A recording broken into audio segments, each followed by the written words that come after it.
ನೀವು ಕೈ ಮುಗಿದು ನೀವು ಆಶೀರ್ವಾದ ಮಾಡಿದ್ರಿ ಇಲ್ಲಿ 3 ಸಾರಿ ನಮ್ಮ ಆಶೀರ್ವಾದಕ್ಕಿಂತ ನಿಮ್ಮ ಭಕ್ತಿ ದೊಡ್ಡದು. ನಮ್ಮ ನೋಡಿ ಯಾರು ಗೊತ್ತಾ ಕಾಲೇಜ್ ದೊಡ್ಡಂಗೆ ನಮ್ಮ ಆಶೀರ್ವಾದಕ್ಕಿಂತ ನಿಮ್ಮ ಭಕ್ತಿ ದೊಡ್ಡದು. ಅವ್ರಿಗೆ ಆಶೀರ್ವಾದ ಮಾಡಿದ್ರಿ, ದೇವರಿಗೆ ನಮಸ್ಕಾರ ಮಾಡಿ ಭಕ್ತಿಯಿಂದ ಕೈ ಮುಕ್ಕೊಂಡು ಹೋಗಿದ್ವಿ. 3 ಸಾರಿ ಬಂದಿದ್ವಿ. ಈಗ ಸ್ವಲ್ಪ ಇಂಪ್ರೂವ್ಮೆಂಟ್ ಆಗಿದ್ದಾಳೆ. ಈಗೆಲ್ಲ ಬೆರೀತಾಳೆ, ಮಾತಾಡಿಸ್ತಾಳೆ, ಪ್ರತಿಯೊಂದು ಮಾಡ್ತಾ ಇದ್ದಾಳೆ. ಇವನು ಸ್ವಲ್ಪ ಇಂಪ್ರೂವ್ಮೆಂಟ್. ಏನು ಹೆಸರು? ಶಿಲ್ಪ. ಆಯ್ ಶಿಲ್ಪ ಆಯ್ ನೋಡ್ರಿ, ಯಾರೋ ಹಿಂಗೆ ಹುಷಾರಿಲ್ಲದಂತ ಬಂದರೆ, ಮನೋರೋಗ ಇದ್ದರೆ, ಅವ್ರಿಗೆ ಬುದ್ಧಿ ಭ್ರಮಣ ಇದ್ದರೆ ಅವ್ರ ಬಗ್ಗೆ ಕೆಟ್ಟ ಮಾತಾಡೋ ಬದಲು ಆಡ್ಕೊಂಡು ಅಕ್ಕಪಕ್ಕ ಆಡ್ಕೋಬೇಡಿ. ಅವ್ರ ಮನೆಯವ್ರ ಬಗ್ಗೆ ನೆಗ್ಲೆಕ್ಟ್ ಮಾಡಬೇಡಿ. ಅಲ್ಲ ನೋಡಿ, ಇವತ್ತು ಮಾತಾಡ್ತಾ ಹೇಳಿ ಗ್ರೇಟ್ ಅಲ್ವಾ?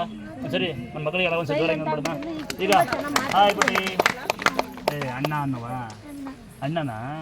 ಇಲ್ಲಿ ಬಂದಾದ್ಮೇಲೆ ಇವಾಗ ನಮ್ಮ ಪಾಪನು ಸ್ವಲ್ಪ ಆಟ ಆಡೋದು ಮಾತಾಡೋದು ಸ್ವಲ್ಪ ಇಂಪ್ರೂವ್ಮೆಂಟ್ ಆಗಿದ್ದಾನೆ. ಆಸ್ಪತ್ರೆಯಲ್ಲಿ ಮಾತ್ರೆ ನಿಲ್ಲಿಸ್ಬಿಟ್ಟಿದ್ದಾರೆ. ಇನ್ನೊಂದು ಮಾತ್ರೆ ಇದೆ. ಇವಳಿಗೂ ಎಲ್ಲ ಮಾತ್ರೆ ಎಲ್ಲ ಕಂಟ್ರೋಲ್ ಮಾಡಿದ್ದಾರೆ. ಈಗ ಇವಳು ಇಂಪ್ರೂವ್ಮೆಂಟ್ ಆಗಿದೆ. ಯಾವ ಊರು ತಮ್ಮದು? ಅವು ಬಂದಿಹಳ್ಳಿ. ಏನು ಹೊಂದಿಸ ಕೊಡುತ್ತೆ ಹೇಳ್ದ?